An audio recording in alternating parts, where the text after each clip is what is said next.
Cette année, les élèves de la Web TV découvrent les institutions de la République dans le cadre d'un parcours citoyenneté.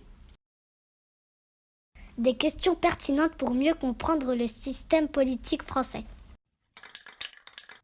C'est quoi un maire? C'est quoi une métropole? Pourquoi et comment on vote?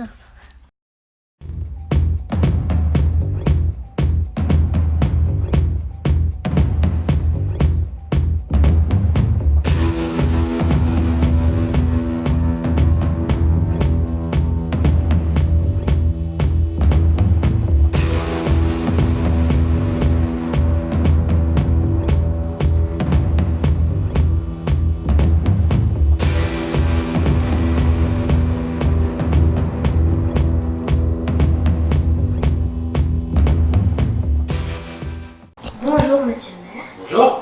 Merci beaucoup de nous accueillir à la mairie. Quelles sont vos compétences?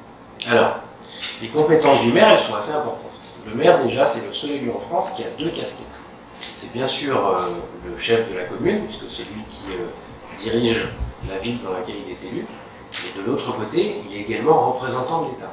C'est le seul élu en France qui, en fait, a ces doubles casquettes. Rôle d'élu local et rôle de représentant de l'État. La mairie et le maire, c'est le seul élu qui accompagne les gens dans leur quotidien. Et le maire, concrètement, il agit pour tout le monde et ce qu'il fait, c'est concret. Par exemple, il y a un trou dans le trottoir, c'est le maire à qui on va venir le signaler et qui va essayer de trouver, si c'est pas lui qui a la compétence dans ses services, c'est lui qui va trouver le bon interlocuteur. Par exemple, à Rio, c'est la métropole, pour qu'on vienne réparer. Pour faire ces projets, comment faites-vous? Il vous faut un budget, n'est-ce pas? C'est quoi un budget? Alors, pour faire tous les projets sur la commune, bien évidemment, c'est un budget. Le budget, on le construit chaque année.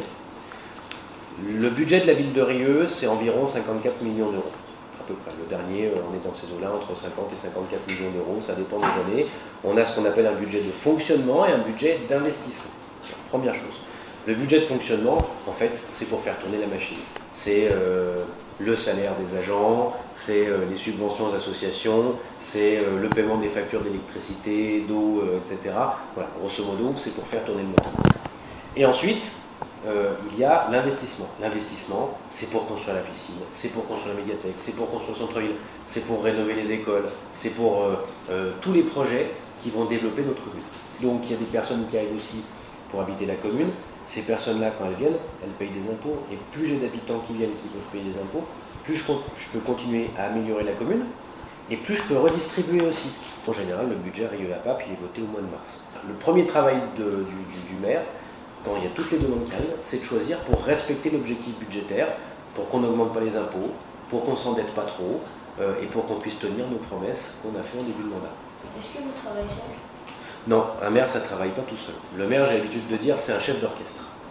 Le chef d'orchestre, il ne sait pas forcément jouer de tous les instruments de son orchestre.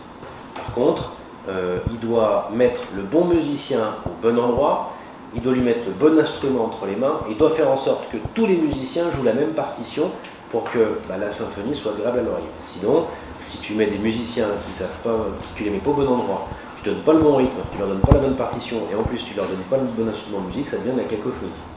Donc moi je suis un peu un chef d'équipe, et je suis un chef d'orchestre. Donc je ne suis pas tout seul pour diriger la ville, heureusement. J'ai mes collaborateurs autour de moi, j'ai un directeur de cabinet, un chef de cabinet, j'ai un directeur général des services, qui est lui le chef de l'administration et qui va m'aider à traduire la volonté politique en action administrative. Et puis j'ai toute une équipe d'élus aussi, à qui je délègue un certain nombre de missions. J'ai un élu en charge de la sécurité, j'ai un élu en charge de l'urbanisme, j'en ai un en charge des questions d'environnement, j'ai un élu, une élue en charge des questions d'éducation, et pour la gestion des écoles notamment, j'ai une élue qui s'occupe des relations avec les bailleurs, bref, tous les sujets tous les sujets qui touchent la ville, il y a un élu référent. Et ces élus référents, après quand il y a des décisions importantes, ils me font remonter les choses, des fois il va y avoir même des fois des élus qui sont concernés par le même sujet, ils peuvent ne pas avoir la même vision, moi je dois trancher. C'est justement le rôle du chef d'orchestre. C'est quoi un conseil municipal? Alors le conseil municipal, tu as déjà vu à quoi ressemblait l'Assemblée nationale à la télé. Oui. Voilà, et le conseil municipal c'est exactement pareil. C'est là où siègent la majorité et l'opposition. On va discuter au conseil municipal des grandes décisions qui concernent toute la commune et on vote. Tout ce qui passe dans la ville, ça passe au conseil municipal et c'est débattu au sein du conseil municipal. Et qui dit débat dit parfois un peu dispute, c'est normal parce qu'il y a une opposition, ils ne sont pas d'accord avec ce qu'on veut faire. Après le débat, on passe au vote. C'est quoi un conseil municipal de jeunes? Un conseil municipal de jeunes, alors là le but, il y a 2 conseils municipaux en fait. Il y a le conseil municipal des jeunes et le conseil municipal des enfants. Le conseil municipal de jeunes, comme le conseil municipal des enfants, c'est pour que ceux qui ont envie de s'investir pour leur commune, ceux qui ont envie de savoir comment fonctionne une municipalité, et puis ceux qui ont envie de porter des projets, eh bien, puissent le faire. Et pour ceux qui viennent siéger, en plus, c'est une belle expérience. Parce que ça vous permet de savoir comment fonctionne une ville, ça vous permet d'être en contact avec nous, pour nous aussi nous poser des questions, qu'on puisse vous expliquer un certain nombre de choses. Comment le maire et le conseil sont-ils élus? Les élections municipales, c'est tous les 6 ans. En 2020, quand on va revoter, il n'y aura plus de 35 sièges, il y aura 39 sièges, parce que Rieux-la-Pape a dépassé la barre des 30 000. Il y a une liste qui va gagner les élections, soit au soir du premier tour, soit au soir du deuxième tour. La liste qui a gagné, elle obtient d'emblée 50% des sièges. Ça veut dire qu'en mars prochain, la liste qui gagne, sur les 39 sièges, la moitié pour la majorité, c'est 20, elle aura 20 sièges d'office. Et ensuite, le reste des sièges, les 19 restants, ils seront répartis à la proportionnelle.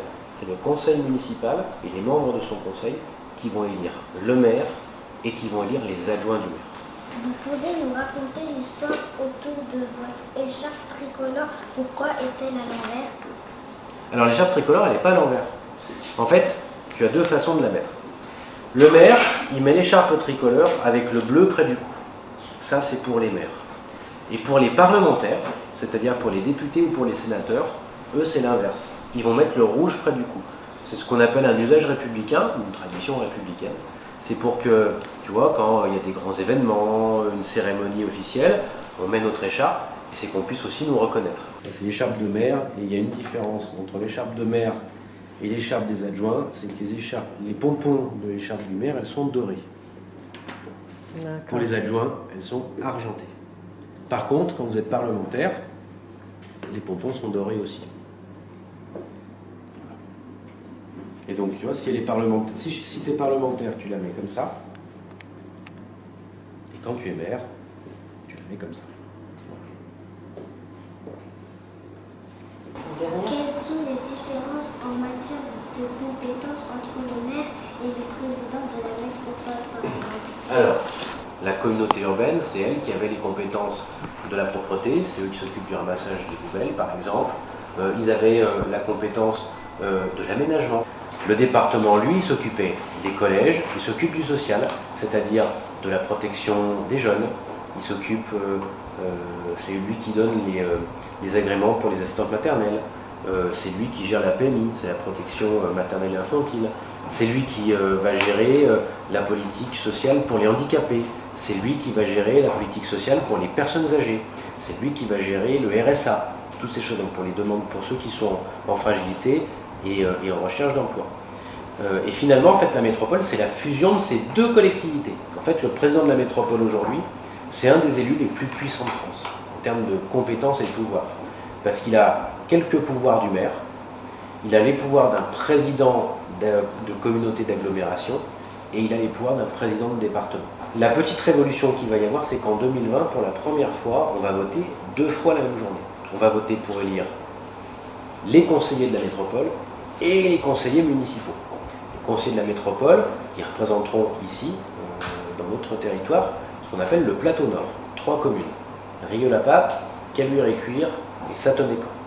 Et donc, il y aura des représentants des 3 communes qui vont se présenter pour aller siéger au conseil de la métropole. Avant, quand on était élu à la mairie, on était automatiquement, pour quelques-uns d'entre nous, envoyé au Grand Lyon. Ça ne marchera plus comme ça. Maintenant, il faudra être élu à la mairie et être élu à la métropole. Donc c'est un nouveau modèle à construire. Et le président de la métropole, il va falloir qu'on apprenne, nous les maires, à vivre avec. Parce qu'on devra travailler en équipe, quel que soit notre bord politique. Merci à toi. Monsieur le Président de la métropole, Nous vous souhaitons la bienvenue chez nous à Rieux-la-Pape. Merci, je suis très heureux d'être ici. Le rôle de président de la métropole, qu'est-ce que ça fait pour vous? Le rôle du président de la métropole, c'est d'abord de présider. La métropole, c'est 59 communes, 59 000. Il y a des villes comme Rieux, Lyon, Villeurbanne, Caluire. Et le président de la métropole, il accompagne les villes, il aide les villes et les habitants, notamment pour faire en sorte que quand il y a, comme ici, de nouvelles constructions, un renouvellement urbain, c'est-à-dire quand on détruit des immeubles et qu'on en fait des nouveaux, la métropole, elle accompagne cela.